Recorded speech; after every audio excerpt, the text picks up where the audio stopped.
Hi guys! Welcome to Marites Vlogs. It's me, Marites Yet.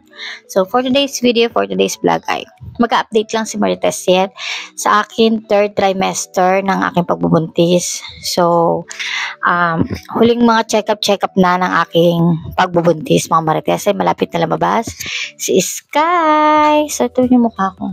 Parang wala naman, parang di mo ako buntis tignan. So, yung palabas na si Sky mga Marites. So, 37 weeks na si Sky. So, galing ako kanina sa clinic. So, last check-up ko kanina. Pero, babalik pa ako sa Saturday. Today is July 23. July 23. So, dapat ang EDD ko is August 14. Pero 37 weeks na ako tomorrow. Kaya anytime pwede na lumabas si Sky kasi 37 weeks full term naman na siya. So mag-update lang naman ako na ng aking third trimester. So din ako nakakapag-video ng mga nandun ako sa clinic, yung mga konting pakita ng video kasi meron naman akong video kasi baka di ko na-upload. Pakunti-kunti lang naman. Magkukwento na lang ako.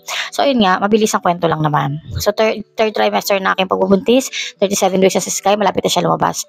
Anytime, pwede na siyang lumabas. So, sana nga ngayong week na to or next week, lumabas na si Sky kasi August 14 EDD ko, pero 37 weeks, pwede na siya lumabas kasi hindi daw ako pwedeng abutin ng 40 weeks kasi high risk na yung pagbubuntis ko dahil sa edad ko, tapos nag-high blood din ako, ganun, tapos lagi ako nakukunan, kaya mas maganda na, mas 37 weeks daw mailabas sa si Sky, kaya niresetahan ako kanina galing ako kanina sa lying in kung saan ako manganganak sa VMB, so niresetahan lang ako ng evening prime rose, eto, pakita ko sa inyo, ayan, ito yung evening prime rose, ayan. So, 3 times a day kong inumin niya para pampalambuto ng cervix. Pero naiinaw kanina, 1 to 2 cm daw pero malayo pa. So, ayan daw, para mas umopen daw yung cervix ko 3 times a day. Tapos, inom daw ako ng pineapple juice, nakalimutan akong bumili.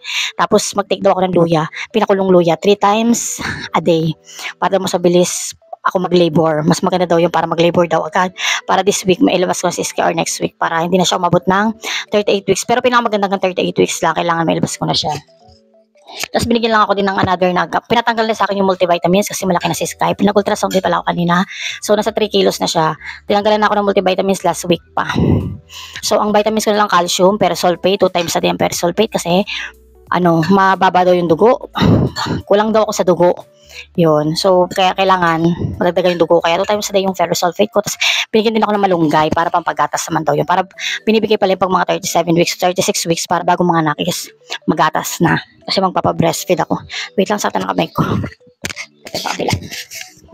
Nangangalay kasi mga Martes, meron akong carpal tunnel syndrome ba yun? Masakit yung kamay ko. Na hindi ako makahawak masyado. Nangangalay. Namamanhid. Masakit talaga siya. Nahirapan ako humawak ng mga bagay-bagay. Buti nga nakita ko sa TikTok ang sabi. Kasi sa trimester, lumalabas daw to yung mga gantong sakit sa kamay. Carpal tunnel syndrome ba yun? Pero nagkaroon ako dito dati. Last year, naging sakit ko to kaya nag-vitamins ako, vitamins B complex. Nawala naman siya, tapos pinahil ko. Ngayon bumalik na naman nung nagbuntis ako third trimester, kasama daw talaga yung sa pagbubuntis. Binigyan naman ako ng vitamins B complex kasi hindi ako minom. Kasi marami na ako ininom na gamot. Tinitiis ko na lang, papakulo ko ng maligam-gam na tubig na may asin, tapos ibababad ko yung kamay ko doon. Yun, okay naman na siya. Kahit pa nakakahawak na ako ng mga bagay-bagay. Kapag pinano ko siya sa pinakuluang, sakit yung kukuha ko. Pinakuluan, maligam-gam na tubig na may asin. Alam niyo ba, Martes, ang sakit ng puwerta ko ngayon. Tsaka yung tagiliran ko, nahirapan ako maglakad. Nahirapan akong kumilos. Yung BP ko okay naman siya, di naman mataas. Kaso masakit yung ulo ko. Uminom daw ako ng ng Vyjecci kasi baka daw magsabay yung contraction at saka yung sakit ng ulo ko, baka daw bigla akong ma-high blood. Hindi ako pwedeng high blood din kasi masisiyas ako. Kailangan normal lang yung BP ko. So, hindi mo na kinakabahan mga anak. Hinihinga lang. Bilis akong hingalin. So, ayun. Nasaan na nga ba ako? Wala na naman tuloy kung saan kasi nakarating. Ayun, lumalabas ako sa trimester itong carpal tunnel syndrome.